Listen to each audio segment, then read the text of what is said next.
Sige, ibukan niyo ang kanyang mga hita. Papasok ako sa kanyang sinapupunan. At saka ako lalabas ulit. Gusto kong maranasan kung paano isilang ng isang nanay. Wag! Wag! Tigil niyo yan! Huwag kang makialam dito kung ayaw mong masaktan. Tulungan niyo ako! Tulong! Manahimik na kayo kung saan kayo nararapat. Isa ka pang matanda ka. Umalis kayo rito. Kung hindi, papatayin namin kayo. Sige, Warren. Gawin mo na ang sinabi ko. Oo. Sa ngalan ng Ama, ng Anak, at ng Espiritu Santo. Anong ginagawa mo? Bakit masakit sa tenga ang sinasabi mo? Ano nangyayari sa kanila? Bakit nahihirapan sila na sa Diyos na makapangyarihan sa lahat. Ikaw lang ang makapangyayari sa lahat ng bagay sa langit at dito sa lupa. Walang makapananaig sa iyong dakilang kapangyarihan. Tumigil ka! Inihiling namin, Panginoon, na sila'y lukuban ng iyong kapangyarihan Mildred, at humingi ka manahan ng sa kapatawaran sa kapayapaan. anak mo. Gawin mo na agad. Anak! Patawarin mo ako. Pinagsisisihan ko na ang aking ginawa. Mami, mahal kita. Ang tubig. Ibuhos mo sa kanila ang tubig na hawak mo. Bilisan mo, Warren. Yan ang simbolo ng pagbibinyag sa kanilang lahat para sa ganap nilang katahimikan. Huwag kami yan! Narito ang tubig na sumisimbolo ng paglilinis ng ating mga kasalanan. At sa pamagitan nito, binibinyagan ko kayo sa pangalan ng Panginoong Jesus. Sakit! Tama na! Tama na! Ano nangyari? Bakit parang gumana ang ating pakiramdam? Parang gumagaan ang Amen. ramdam. Amen. Nawawala na sila. Nagliliwanag ang kalangitan. Ibig sabihin, dininig ng Diyos ang ating mga panalangin. Magkakaroon na sila ng ganap na katahimikan. Ay, salamat sa Diyos. Salamat po. Maraming salamat sa inyo, Lola. Warren. Kasiyahan ko ang makatulong sa mga nangangailangan. Lola, sino ba talaga kayo? Bakit alam niyo kung anong mga nangyayari at mangyayari pa? Isa akong albularya. At misyon ko ang tumulong sa mga taong katulad niyo. At katulad mo, Mildred.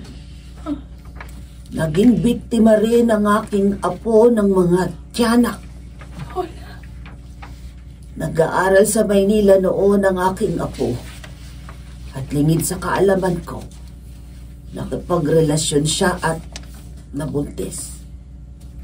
Ipinalaglag niya ito at huli na nang malaman ko. Naging tiyanak ang kanyang anak. At pinatay siya. Halos gumuho ang mundo ko noon.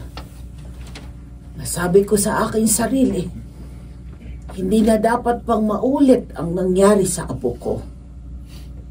Kaya naging mission ko ang tumulong sa mga katulad mo.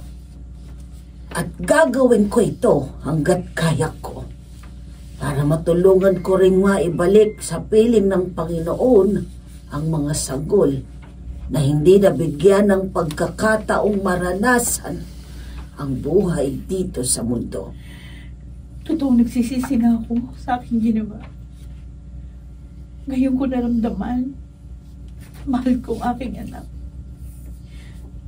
Nanghihinayang lang ako dahil hindi ko siya nakasama. Hindi ko siya naalagaan at napalaki. Malaking tulong ang naramdaman mo. para humupa ang nagliliyab na puot ng iyong anak. Naramdaman niya ang iyong pagsisisi at pagmamahal, pati na ng iba pang tiyanak na kasama niya. Kaya madali silang nakabalik sa liwanag.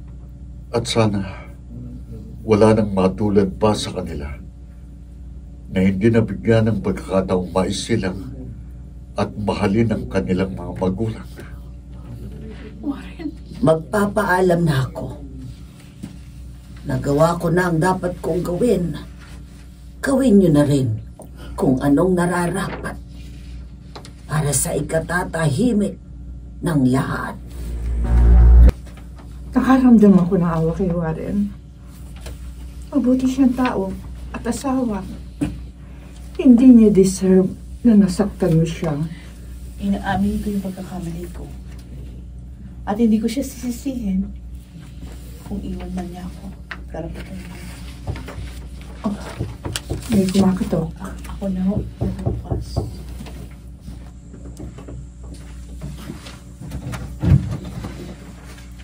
Kumusta ka, Mildred? Sino ka? Ako si Vanessa, ang asawa ni Dave. Patawarin mo ako, Vanessa.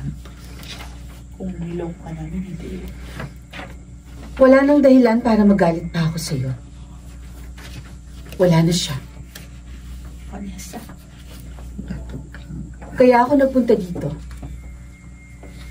Dahil sa panaginip ko. Napanaginipan ko si Dave. Huh? Sinabi niya sa akin na ihingi ko siya ng tawad sa asawa mo. Dahil nahihirapan na daw siya sa kinalalagyan niya ngayon. Ano? Nasusunog ang kanyang kaluluwa sa impyerno. At hinihintay ka na niya doon. Natatakot ako sa sinabi ni Vanessa, Papa. Mildred, anak. Kung totoo man yung panaginip niya, ibig sabihin, doon din ako papunta sa impyerno. Panaginip lang yun at hindi totoo. Paano kung magkatotoo? Pa, ayoko mapunta doon. Nagsisisi na ako sa kasalanan ko. Humingi na ako ng kapatawaran. Kung nagsisi ka na at humingi ng patawad, sapat na yun. Dahil lahat ng nagkakasala, kapag lumapit sa Panginoon ay kanyang pinatatawad at binibigyan ng pagkakataon. Kaya huwag kang matakot. Manatili ka lang magtiwala sa Kanya at magpakabuti ka. Nasaan pala si Warren? Ay, ilang araw na nga siyang hindi umuwi. Siguro, tuluyan niya na akong iniwan. Tama lang naman yun sa akin. Tanggap ko.